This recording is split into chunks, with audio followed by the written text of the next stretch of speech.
When upgrading a load center and running a sub-panel, it's crucial to adhere to the National Electrical Code (NEC) requirements for conductor protection and safety. In the scenario of upgrading to a 200 amp load center and running a 100 amp sub-panel to an attached garage using American wire gauge (AUG) wiring, the NEC mandates the use of conduit, especially when the wiring is concealed within attics or between drywall. The NEC stipulates that all electrical conductors in concealed locations must be enclosed in a raceway. This raceway can be conduit, cable tray, or wire mesh, depending on the specific application and requirements. Several key reasons underscore the importance of using conduit in such installations. Firstly, protection. Conduit provides vital physical protection for the electrical conductors. It shields them from potential damage caused by nails, screws, or other sharp objects that may be present in the concealed space. Without this protection, the conductors could be easily damaged, leading to short circuits, electrical fires, or other hazardous conditions. Secondly, heat dissipation. Conduit aids in dissipating heat generated by the conductors. Electrical conductors, especially when carrying significant current, produce heat as a byproduct of electrical resistance. If this heat is not properly managed, it can lead to overheating of the conductors and surrounding materials, increasing the risk of electrical fires. Conduit helps to dissipate this heat, reducing the likelihood of overheating and ensuring the safe operation of the electrical system. Thirdly, moisture resistance. Conduit offers protection against moisture and corrosion. Attics and spaces within walls can be susceptible to moisture accumulation due to condensation, leaks, or other environmental factors.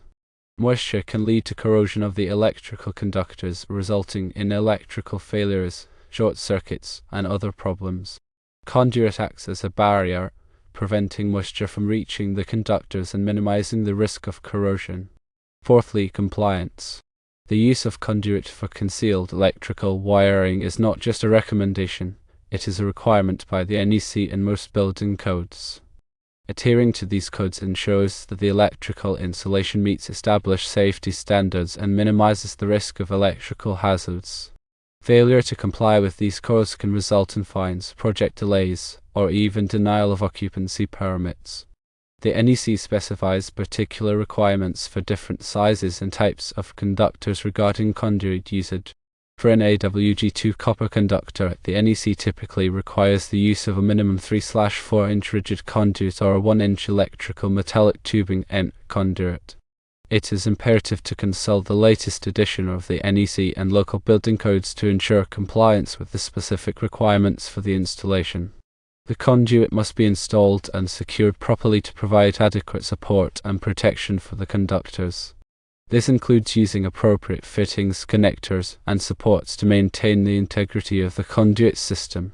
Improperly installed conduit can be ineffective in providing protection and may even create additional hazards. To summarize, the use of conduit for the AWG2 run to the sub-panel is mandatory, even if the wiring is installed in an attic or between drywall. This ensures the safety and longevity of the electrical system, protects the conductors from damage, helps dissipate heat, provides moisture resistance, and ensures compliance with electrical codes. Always consult with a qualified electrician to ensure that the electrical installation meets all applicable codes and standards.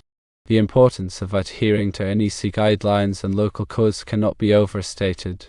These regulations are put in place to protect individuals and property from electrical hazards. Ignoring these requirements can have serious consequences, including electrical fires, injuries, and property damage. When working with electrical systems, safety should always be the top priority. This includes wearing appropriate personal protective equipment, PPE, such as safety glasses and gloves, and following safe work practices. Always de-energize the circuit before working on any electrical components, and verify that the circuit is de-energized using a voltage tester. If you are not comfortable working with electricity, it is best to hire a qualified electrician to perform the work. Electricians have the training, experience, and tools necessary to safely and effectively install and maintain electrical systems. They can also ensure that the installation meets all applicable codes and standards. When planning an electrical project, it is important to obtain the necessary permits from the local building department. Permits ensure that the work is inspected by qualified inspectors who can verify that the installation meets all applicable codes and standards. Obtaining permits can also help to protect you from liability in case of an accident or injury. Remember that electrical work can be dangerous, and it is important to take all necessary precautions to protect yourself and others. By following the NEC guidelines, local codes, and safe work practices, you can ensure that your electrical installation is safe, reliable, and compliant. Let's delve deeper into specific scenarios and considerations related to using conduit for electrical wiring. Consider the different types of conduit available and their suitability for various applications. Rigid metal conduit (RMC) offers robust protection and is often used in harsh environments or where physical damage is a concern. Intermediate metal conduit (IMC) is lighter than RMC but still provides good protection. Electrical metallic tubing (EMT) is a lightweight conduit that is easy to install and is commonly used in residential and commercial applications. Flexible metal conduit (FMC) and liquid-tight flexible metal conduit (LFMC) are used in situations where flexibility is needed, such as connecting to motors or equipment that may vibrate.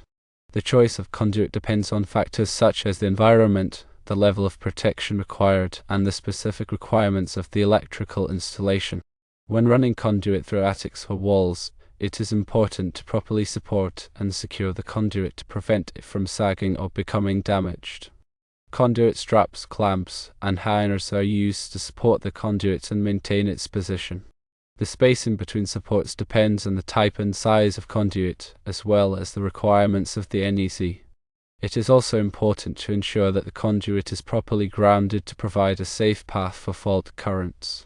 Grounding is typically achieved by connecting the conduit to a grounding electrode system, such as a ground rod or a metal water pipe. The grounding conductor must be properly sized and connected to ensure effective grounding. In addition to protecting conductors, conduit can also help to prevent electromagnetic interference (EMI).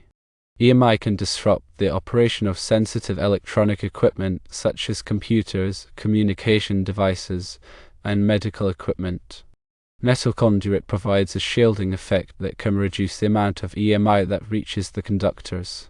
When installing conduit, it is important to use the proper tools and techniques. Conduit benders are used to bend conduit to the desired shape, and conduit cutters are used to cut conduit to the correct length. Reamers are used to remove sharp edges from the cut ends of the conduit, and threaders are used to create threads on the ends of the conduit for connecting fittings. It is also important to use the correct type of fittings and connectors to ensure a secure and watertight connection. When pulling wires through conduit, it is important to use a wire lubricant to reduce friction and prevent damage to the insulation. Wire lubricants are available in liquid and gel forms and should be applied liberally to the wires before pulling them through the conduit. It is also important to use a wire pulling device, such as a fish tip or a wire pulling rope, to make the job easier and prevent strain on the wires. When working with electrical systems, it is important to be aware of the potential hazards and to take all necessary precautions to protect yourself and others. Always de-energize the circuit before working on any electrical components, and verify that the circuit is de-energized using a voltage tester. Wear appropriate personal protective equipment, such as safety glasses and gloves, and follow safe work practices. If you are not comfortable working with electricity, it is best to hire a qualified electrician to perform the work. Remember that electrical codes and regulations are constantly evolving, so it is important to stay up to date on the latest requirements. Consult with a qualified electrician or electrical inspector to ensure that your electrical installation meets all applicable codes and standards. In summary, conduit plays a crucial role in protecting the electrical conductors, dissipating heat, preventing moisture and corrosion, and ensuring compliance with electrical codes. The choice of conduit depends on factors such as the environment, the level of protection required, and the specific requirements of the electrical installation. Proper installation and maintenance of conduit are essential for ensuring the safety and reliability of the electrical system. Always consult with a qualified electrician or electrical inspector to ensure that your electrical installation meets all applicable codes and standards. Let's further examine the practical aspects of choosing the right conduit size and type for specific wiring scenarios. The NEC provides tables and guidelines for determining the appropriate conduit size based on the number, size, and type of conductors being installed. These tables take into account factors such as the fill ratio, which is the percentage of the conduit's cross-sectional area that is occupied by the conductors. It is important to adhere to these guidelines to ensure that the conductors are not overcrowded within the conduit, which can lead to overheating and damage. For instance, NEC Table 310.15. The 16 provides ampacity ratings for conductors based on their size, insulation type, and ambient temperature. These ampacity ratings must be considered when selecting the appropriate conductor size for a given application. If the conductors are subjected to high ambient temperatures or are installed in close proximity to other heat-generating equipment, it may be necessary to derate the ampacity of the conductors or to use a larger conductor size to ensure that they can safely carry the intended current. In addition to conduit size, the type of conduit also plays a crucial role in ensuring the safety and reliability of the electrical system. As mentioned earlier, different types of conduit offer varying levels of protection against physical damage, moisture, and corrosion. For example, if the conduit is installed in a location where it is exposed to corrosive chemicals or saltwater, it is important to use a conduit material that is resistant to these substances, such as PVC or stainless steel. Similarly, if the conduit is installed in a location where it is subjected to heavy physical abuse, it is important to use a conduit material that is strong and durable, such as rigid metal conduit. When selecting conduit fittings and connectors, it is important to choose products that are compatible with the type of conduit being used and that are listed by a recognized testing laboratory, such as Underwriters Laboratories All. Listed fittings and connectors have been tested to meet specific safety standards and are designed to provide a secure and reliable connection. It is also important to ensure that the fittings and connectors are properly installed and tightened to prevent moisture from entering the conduit system. In some cases, it may be necessary to use special types of conduit fittings such as expansion fittings or deflection fittings to accommodate movement or settlement of the building structure. Expansion fittings are designed to allow for thermal expansion and contraction of the conduit, while deflection fittings are designed to allow for slight changes in the direction of the conduit run. When installing conduit in concrete, it is important to protect the conduit from damage during the concrete pouring process.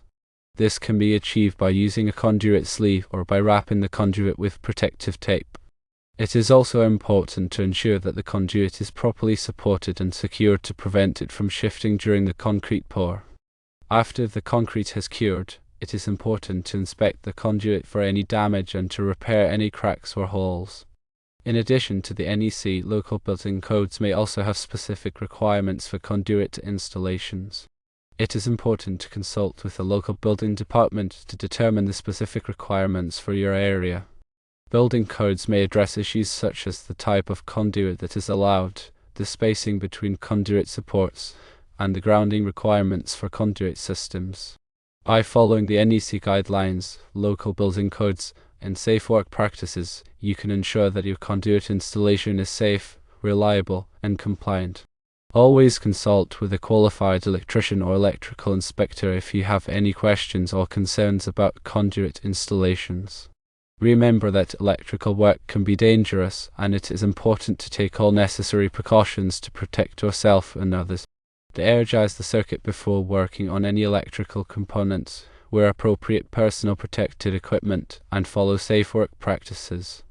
By taking these precautions, you can minimize the risk of electrical hazards and ensure the safety of your electrical system.